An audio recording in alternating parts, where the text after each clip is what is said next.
We have a wonderful way to kick off Symposium 50. We are honored to start with a keynote speaker who truly embodies leadership, service, and impact. Ambassador Roger Nias is a distinguished leader, recognized for solving complex business problems at the highest levels of business, government, and public service, a proud member of the Murrow class of 1990, such a young man still. Ambassador Nias is a founder and CEO of Ambo Strategy, a high-stakes consultancy, advising CEOs and global leaders on critical priorities and crisis management. He has served as a trusted advisor to Fortune 500 executives, as well as nonprofit and government leaders worldwide. From 2023 to 2025, Ambassador Nias served with distinction as the United States Ambassador, hence the title, bringing an entrepreneurial private sector perspective shaped by nearly 30 years as founder and CEO of Nias Communications, a Seattle-based firm he led until its sale in 2022. He founded and led that firm. The proud member of the Chinook Indian Nation, Ambassador Nias is only one of 5 Native American ambassadors in United States history. Quite remarkable. So please join me in welcoming Ambassador Roger Nias.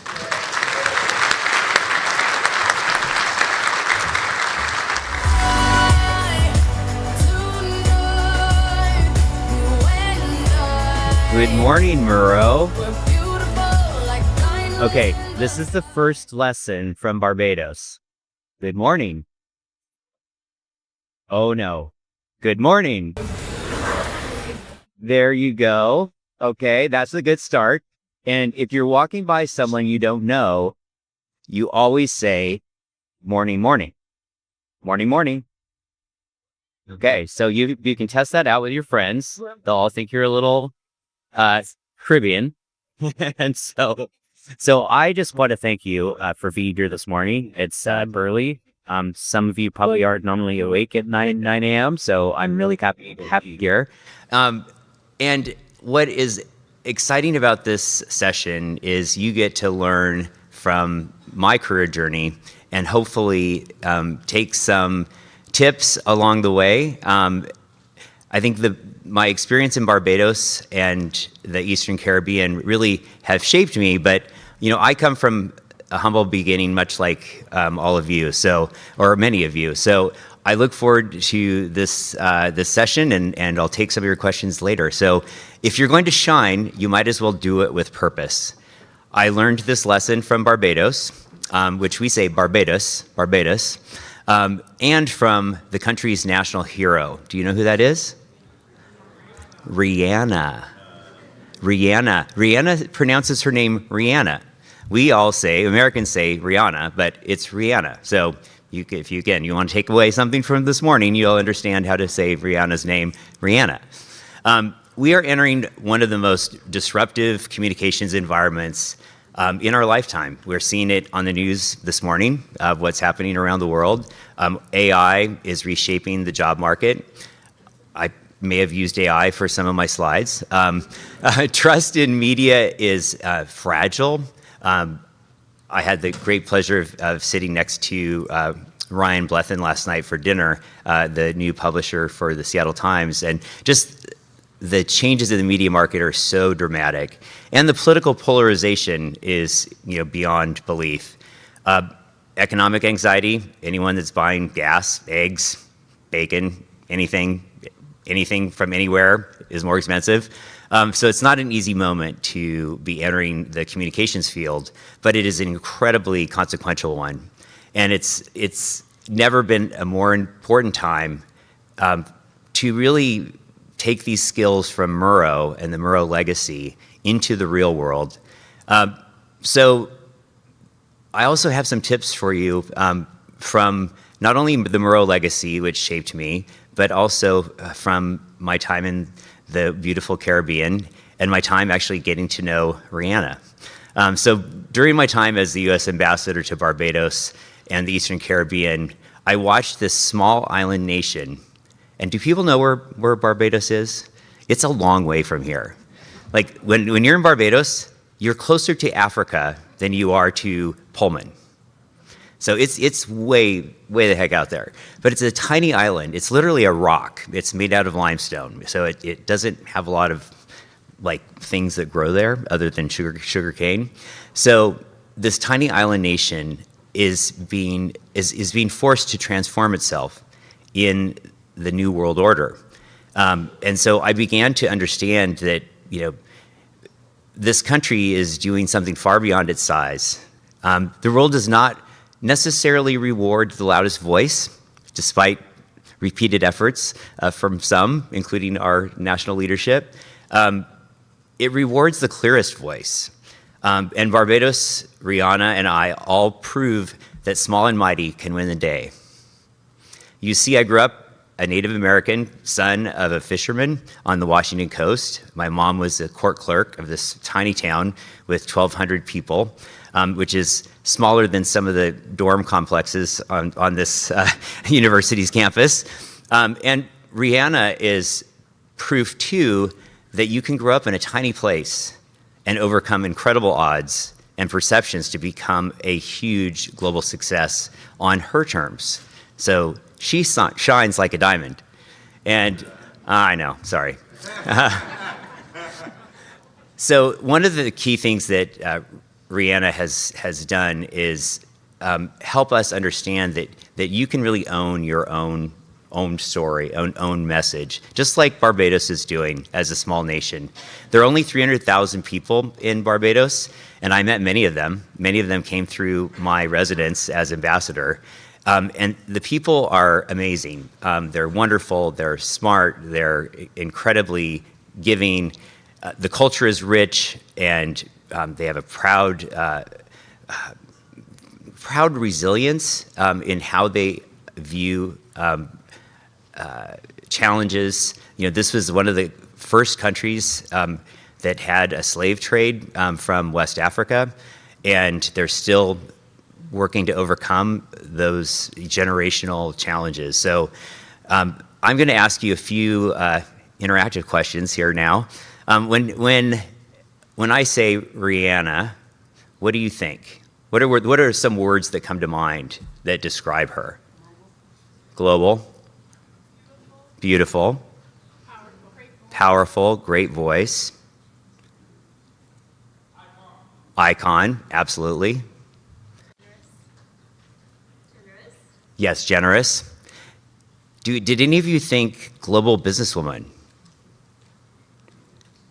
So it's interesting, again, how you define yourself. She has built a global multi-billion-dollar makeup and lingerie empire called Fenty. That's her last name. Her full name is Robin Rihanna Fenty, and her friends in Barbados call her Robin. But when I first met Rihanna, she came to my office in the embassy, and we sat down for about 30, 40 minutes. And I was a fan going into this, and I will admit, I'm not intimidated by meeting virtually anybody. I've met presidents, I've met heads of state, I'm not intimidated. Rihanna walks in, and I'm like, oh boy, this is gonna be, I hope I can collect myself and have an intelligent conversation. And we did. And the interesting thing, we spent a full hour together, and we didn't talk about her songs and her music career. We didn't talk about her global billion-dollar enterprise. We talked about the people of Barbados and the issues happening in the Eastern Caribbean. There's a youth violence, especially with young men, a youth violence issue in the Eastern Caribbean. And we talked about how we could potentially work together to solve some of these really big challenges. And I walked away just totally impressed. So if any of you have seen my phone, she's my wallpaper right now. So it is true. So she showed up at my office, not with a bunch of corporate handlers, like people like me. She showed up with her brother and her best friend, and they sat at the round table in my office, and we just had a great chat. And it was one of the highlights of my tour as ambassador. So, I think that beyond the successful music career, she is someone that is defining herself. And I think that is one of the key factors of her identity in the world. And people will ask, well, when is she going to come out with her next album? And when is she going to do this? When is she going to do that? And you know what? She decides. And that's, I think, incredible. So if we can go up, please. So she knows where she comes from. She knows she comes from this tiny place, and she promotes Barbados wherever she goes. She talks about her love for her country, and when she returns, she's Robin.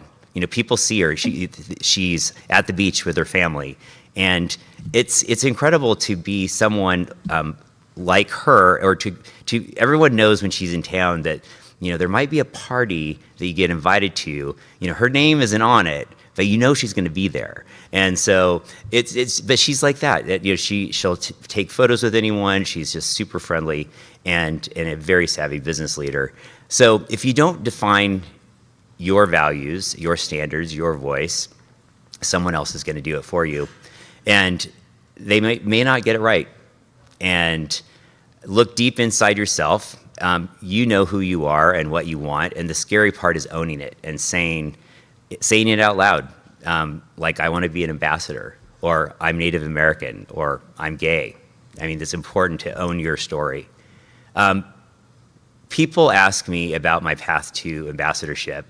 What did I study? Did I always want to be a diplomat?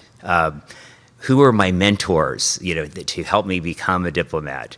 And the answer is kind of easier than you may think. I simply did what I was good at, and the path opened up, and I took advantage of it.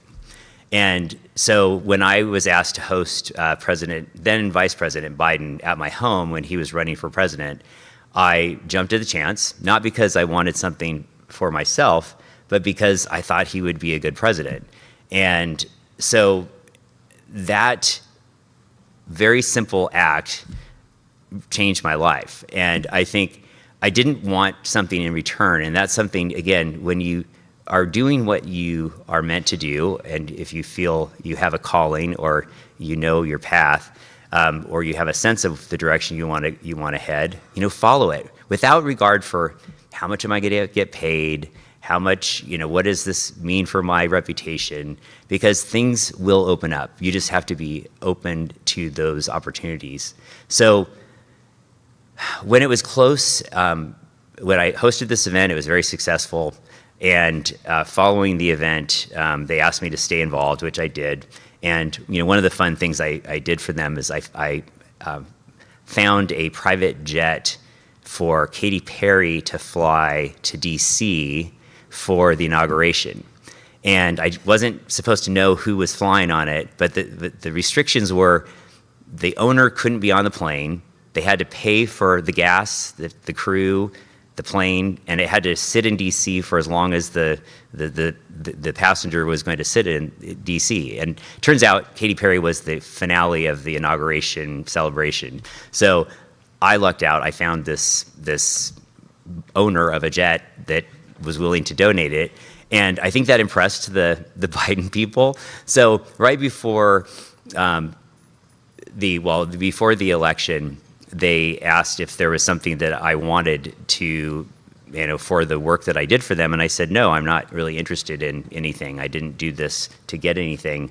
And when they asked it a different way, there's nothing you would want, I just threw out, well, how about ambassador?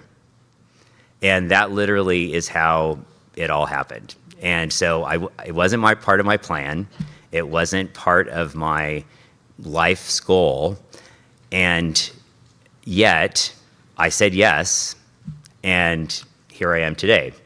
And it, changed the trajectory of my life in a very positive way. I got to meet Rihanna, but I also got to do some really important work in the Eastern Caribbean around hurricane response and helping the communities that really desperately need support. So back to Rihanna, she focuses on disrupting traditional non-inclusive markets, utilizing her massive social media presence for direct-to-consumer engagement. And she's brilliant at it. And she's the first female musician to achieve the billionaire status. So she reached that billionaire status largely because of Fenty, not because of her music. And so, she is, as we talked about earlier, a cultural icon, a global brand architect, a founder, an equity builder, a creative CEO, a Barbados national hero, a Caribbean power export. Like, she is, like, everyone in the world knows Rihanna. And she's a modern case study in ownership. Like, she owns her brand, she owns her business. And she is this cultural entrepreneur who turned influence into ownership. And it's something we could all learn from and consider as, some of you will be small business owners. You all won't work for a big corporation or media company. You may start your own businesses. So she's an amazing example to study. So, and she controls her asset, her brand, and the upside, the decisions, and she's the boss. She's the boss lady. So for all you brilliant students out there going into the workforce, decide what you stand for. Decide what you are brilliant at, and be willing to ask for opportunities. Don't just take what you're given. Ask for stuff. Like, if you really want something, ask for it. And you may be surprised. Be careful what you ask for, because some really amazing things may happen. And for the alumni and media and business executives here, your institutional identities matter more than ever, especially in this climate. Your values are paramount. And if you do not own and define your narrative, social media, politicians, competitors will. So we all need to be taking great care of our brands. So courage is also a theme that I would love to share a few moments with you. So, silence is not being neutral. So I'm going to talk about this image. So as most of you know, like any reference to LGBTQ is actually banned in our current government. So you can't even say those words. And when I was there had been a law passed that banned pride flags from flying at U.S. facilities, especially embassies. They didn't want, the Congress didn't want our embassies to have the pride flag flown. And so some creative thinkers, we had a couple of creative people on my team that I ordered this large flag that I paid for and had it installed between two palm trees. So it wasn't attached to the building, it wasn't flying on a flagpole, but it was flying. And I kept it up during the entire month of June. And I will tell you, it definitely created a stir because the Eastern Caribbean is quite conservative, and it's quite religious and religious conservative, and so people were complaining about it. I did get a piece of hate mail from this that was kind of odd. It arrived at my residence, and almost all of my mail is screened, and so I get this, and I'm sitting in my bedroom, and I'm opening the mail, and there's this handwritten letter. I'm like, oh, who's writing me a handwritten letter? Well, it was someone on the island who knew me, knew where I lived, and was commenting on how I should go home to the United States because I flew the pride flag. So it's like, but part of that is being authentic to who you are. I was very out as a U.S. ambassador, but that wasn't why I was chosen to be there, and it wasn't my primary message as I engaged with foreign leaders. But it was always a topic that I brought up at the end, usually, of our important conversations, because I wanted them to know, like, there are LGBTQ people that are in leadership positions, in other parts of the world, maybe not in their countries, and it was, I think, an important message. And so, kind of like during the AIDS crisis, there was a famous sign that said "Silence equals death," and I kind of feel the same is true now. I mean, almost more than ever, to stand up for what you believe in, and what sometimes you have to take risks, and sometimes they don't always turn out the way you want, but I think being an authentic person and living to your own values is important. So, Murrow taught us to be persuasive, we must be believable. Speaking truth to power can be scary. And it may be the difference between democracy and autocracy. I mean, we're seeing that today play out all over the world. So, of course, speaking up today carries those risks, as I mentioned. In a world full of outrage, calm courage is revolutionary, like displaying the pride flag, although I didn't feel that was very revolutionary. So, develop your judgment. You get to decide, anchor your values. Just as, I think many of you and our professors here at WSU and the Murrow College, we do that. So speak up, again, for what you're comfortable speaking up for, and speak up for your friends too. Like our friends are being attacked.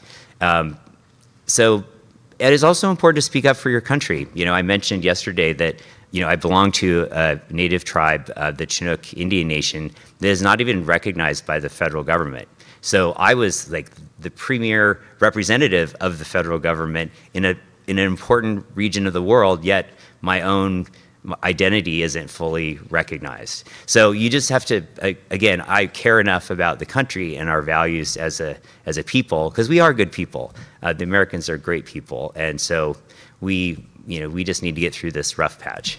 So your careers will not be linear. Let me tell you, I have done many things. So this is me playing cricket, which they all laughed when I said I'd like to try to bat, and they're like, "Oh yeah, sure, sure." So first pitch, I hit it and almost knocked the camera out of the photographer's hand. So that was the last time I did it because I couldn't beat that, and. But the Cricket World Cup happened in Barbados when I was there, and cricket is a great sport. If you haven't seen it, or it's really, really fun, and I think it over time will really take off in the U.S. So your careers are going to continue to evolve, and if I had done what I started doing, I was an AP reporter. I was covering politics and helicopter crashes and whales and things like that. I would still be doing that, but I decided to make changes in my career along the way. So your reinvention is not instability. I think it's expected. I think it's strategic resilience, and it's kind of like breathing. It's like one day you're like, hey, I need to make a change, and that's okay. And Barbados could teach a graduate level course in resilience. Because this is a country that is being hit by climate change, tremendous climate shocks happening to this country. Their economy is almost entirely built on tourism. So what happens when there's a hurricane? Tourism stops. So they're being hit by climate change, and then their economy tanks because they don't have a diversified economy. So this is what Barbados, this tiny little island nation, is trying to do. They're trying to reinvent itself. I was in Barbados for the largest hurricane on record, Hurricane Beryl, and it was scary. I mean, I visited numerous islands that were hit and pretty much demolished by this hurricane, and to see the devastation I'd never seen. You've seen movies like Twister, and where just everything's flattened. It looked like that. And you're flying over, and you could see people living in their homes with their roofs torn off.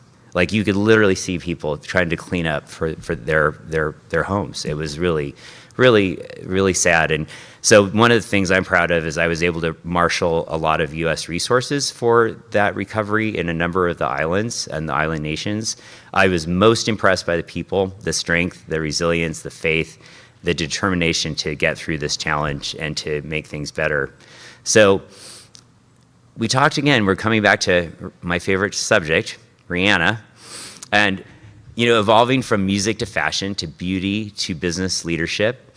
The safest career path today is flexibility and diverse skills like AI. So personally, I still believe that critical thinking and great writing that like Roberta taught me are going to be important skills. And so you can't just assume that if you know how to use AI, you're going to be successful. You still have to have critical thinking and great writing.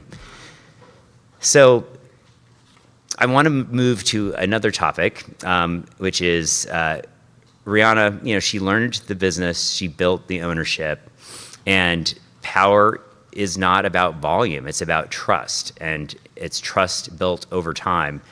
As ambassador, this is me with Prime Minister Motley is in the white, and the woman sitting to my right is the head of the Ex-Im Bank, and I was able to secure billions of dollars, almost $1 billion in funding for the region through the Ex-Im Bank. And this happened literally in my final months in office, because I said, meeting Rihanna is cool, but it's not everything. Like, I need to do something and deliver something that has a meaningful impact. And securing this funding for the region was what I did, and I feel super proud of that. And so for students, learn how decisions are made. Like, learn budgets if you can. I'm terrible at them, so just know that I'm not good at those things, but you need to learn how they work. Learn how to nurture your network, build mentors. Mentors are the key to success. Find people that can help nurture your career, answer your questions, tell you when you're off track. You want that candor. And then harness AI. I mean, you will understand AI better than most people. So again, for alumni leaders, protect the trust that you have built over time as your most valuable asset, especially after what's happening around the world. And of course, your people are your most important asset, but I would say your trust is right up there. Use your moment to shine. Use this moment. Don't shrink. Shine. Being a professional doesn't mean you're invisible, or that you blend into the wall, or you sit in a meeting and you don't say anything. The world doesn't need smaller communicators. It needs big, brave ones, and not everyone's going to like that. I will admit, I've been fired on more than one occasion for telling the truth to a CEO who didn't want to hear it, and that's okay. It hurts in the moment. You're like, whoa, what did I do wrong? But it's real, and I don't regret it. And I think that if you have the flexibility to tell the truth to power, take it if you can, if you're comfortable with it. And authenticity also builds trust. Confidence, grounded in humility, builds credibility. And whether you are accepting an award or stepping into a new job, or in a newsroom or a PR firm, shine with purpose. Carry that Murrow legacy and make Rihanna proud. So a final point, don't shrink from who you are. Your cultural upbringings or where you came from. Rihanna certainly didn't. Celebrate them. Make it part of your story. To support this point, I'm going to teach you a little Bajan. Do you know what Bajan is? That's the local dialect in Barbados. So we're going to get to. We did. What was? So if you pass me in the hallway, what are you going to say? Okay. And if someone says, "Good afternoon," what are you going to say? No. No. If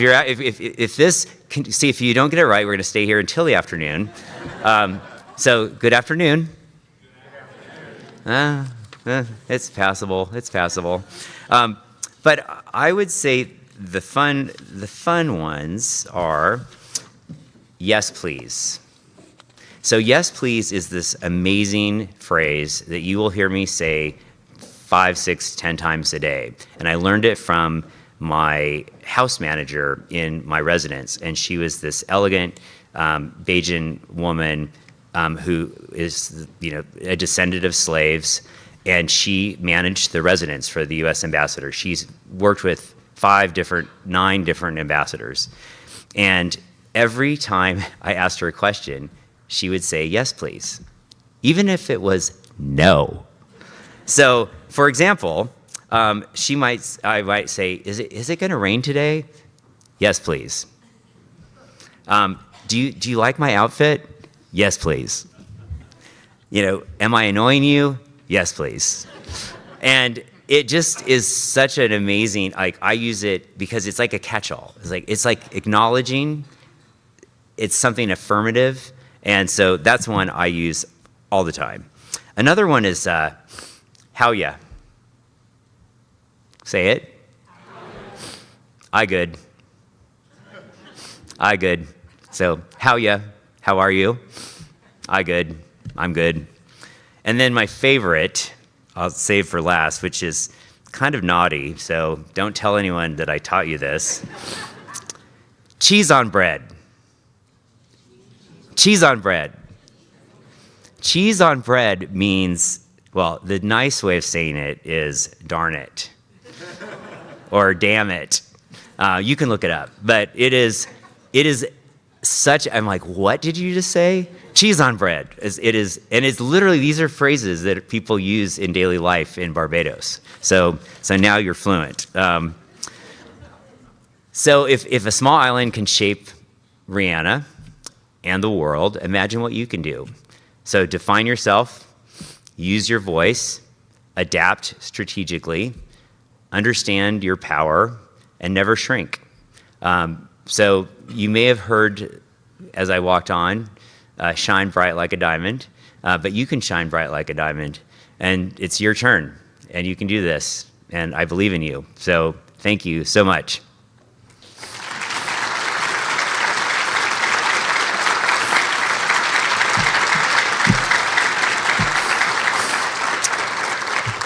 So I believe we're going to take a few questions. Anyone that has questions, please raise your hand. Or comments.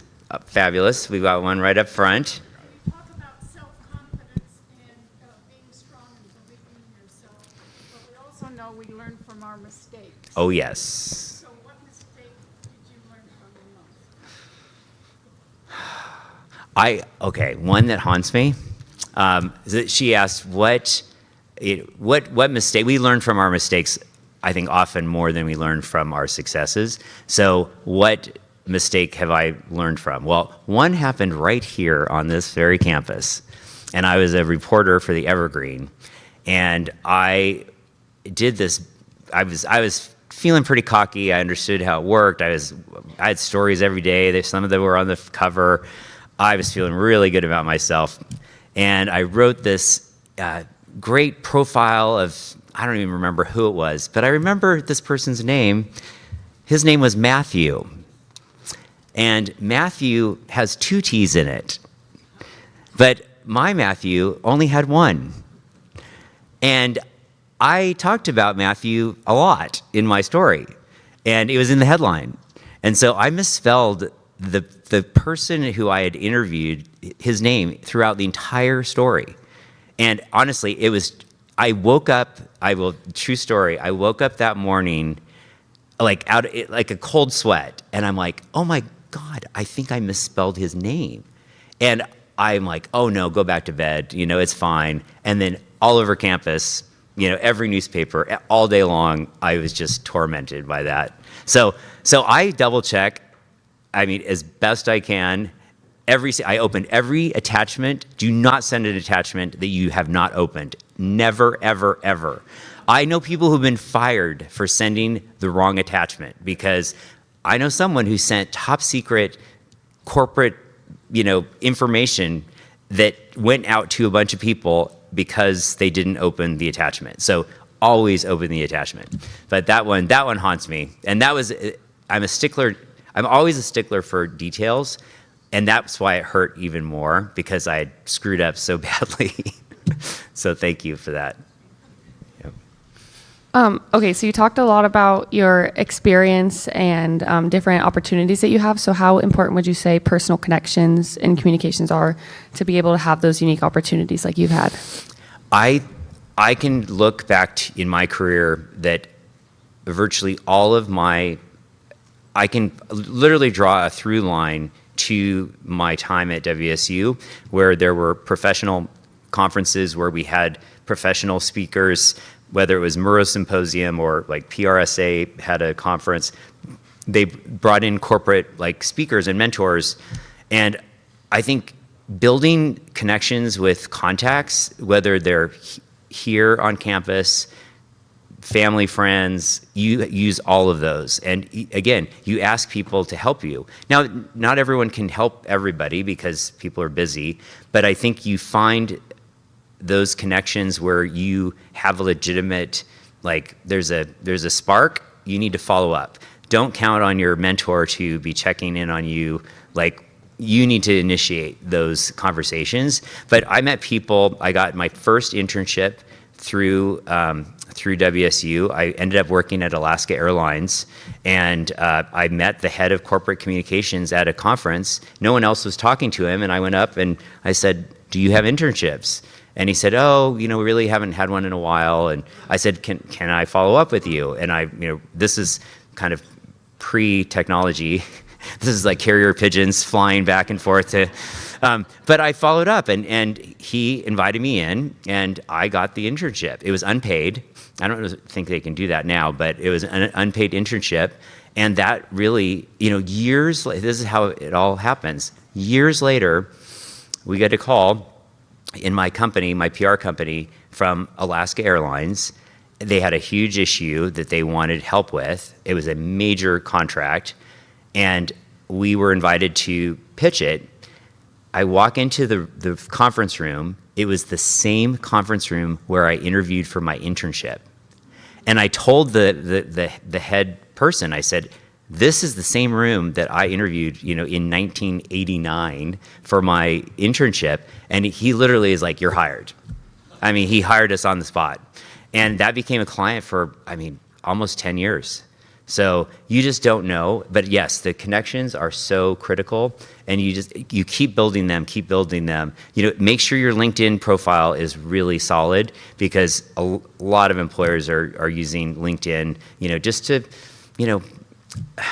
I think it shows the care that you put toward your own brand if you have a well built out LinkedIn profile. So I would do that as well. Test. Does this work? Yes. Okay, so you talk about defining yourself, and so when you're just starting out and you don't really have much real-world experience, how do you confidently define yourself without feeling like you haven't earned it yet?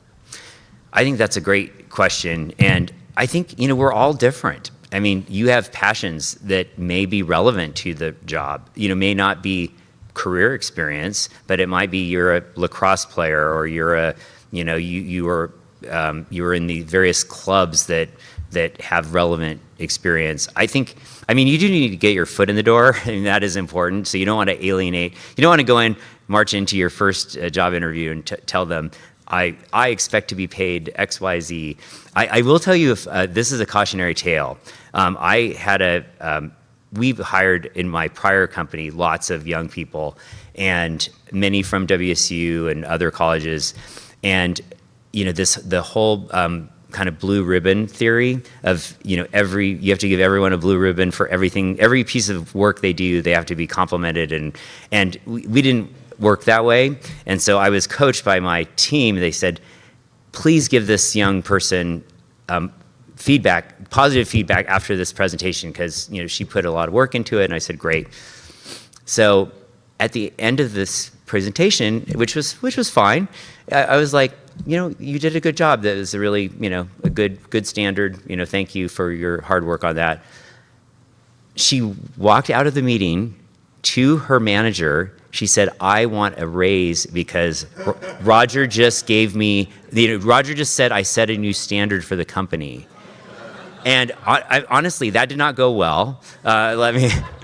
So I think look at who you are and what makes you special, and lean into that. Don't try to mold yourself into someone else's vision, because you're probably not going to love it anyway if that's the case. But try to find something that's close to your values, and lean into that. I think people will know when you're excited about something, like really energized. And I think when you go into an interview and you're energized about it, and I can't tell you how many interviews I've done where I ask, "So tell me, what are the top priorities for our company?" Or or can you name a couple clients that we work with? Nothing. They knew nothing about our company. They're literally like you just have to open up the website. It's not that hard. So you have to walk in knowing, and it maybe when you are being interviewed, you look up the interviewer and you're like, oh my gosh, we have 10 connections in common. And maybe that person is that person's best friend. So, you're like, and so you just have to like knit the people and connections together. And no one's going to do that for you. You have to do it for yourself. And so I think that the connections, the networking, the mentorships are so critical. Absolutely. Any other questions? I see something in the back. Yes, please. How are you able to build confidence when making risks and such? I think you build confidence. I mean, I grew up in my high school class had 43 students, and I was definitely not the outspoken student in high school. So I think getting engaged here as much as you can. I think for me it was the Evergreen. I think that really opened up so many opportunities for me because it gave me confidence to go talk to people I didn't know and to interview people. And I got to go to Olympia for the Evergreen and report on the legislature. I think clubs can give you confidence. You all have to learn how to do public speaking. This would have terrified me even 2 years ago. I would have been like shaking back here, but because I've spoken so much, as ambassador, you speak. That's all you do. You speak 5 times, 10 times a day, and so I think part of it is just you have to put yourself into uncomfortable positions to practice skills that you may not innately have. So learning how to speak in public, learning how to ask people, that you don't know for something. Those are great skills. You talked about being multifaceted and adaptable. What are some skills that, like, at first might not go to multiple things, but you think that if you get them can apply to different, like, areas? Because I'm a communicator, I would say you have to know how to speak orally, like articulately. You have to be able to write succinctly. It's easy to write a lot. It's harder to write a little and to make it really tight. So I think and I will tell you that again, of all the people that I've hired, and I've probably hired hundreds of people, the writing quality for most people is pretty awful. And if you excel at writing and critical thinking and asking smart questions, like, again, you don't need to know anything about my company. You don't need to have any experience in what I do, but if you did your homework and you read, not just the website, but I saw that article that, Indian country, just wrote about you. It's like that says you went above and beyond. And so I think AI is obviously, you have to know how to use AI, but people are going to rely on AI too much, and I think it's just going to be a commodity. Everyone has to have that skill, but how do you differentiate and separate yourself? I was going to ask, what is something that you wish you had done sooner, or something like you regret not learning as soon as possible, I guess? I wish I had learned a foreign language. And I will tell you I think it limited where I could go as ambassador because I speak English, and most diplomats speak multiple languages, and there are 2 types of ambassadors. There's a career ambassador that spend 20, 30 years to become an ambassador, and then there are the political ambassadors like myself that are kind of plopped in. And the career ones all speak multiple languages, and they know where they're going, in what region of the world. I think having a second language would have been very helpful, and I have a bunch of friends who are multilingual, so that's one regret. Any other questions?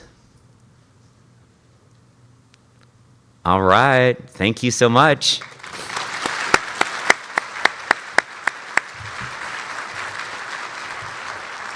But you put on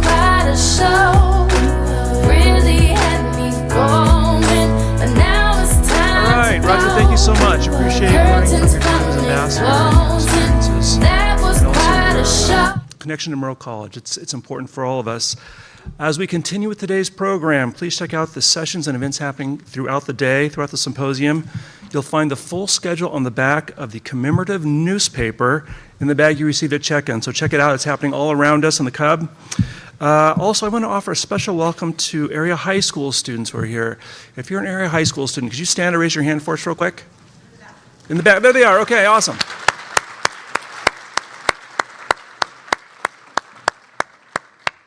Well, welcome to Merle College. It's a great opportunity here to learn, and I hope you'll get involved as much as you can. I believe you'll be meeting with Ana Cabrera, as a matter of fact, at the top of the hour. So thank you for joining us today, and everyone, please join as many sessions as you can.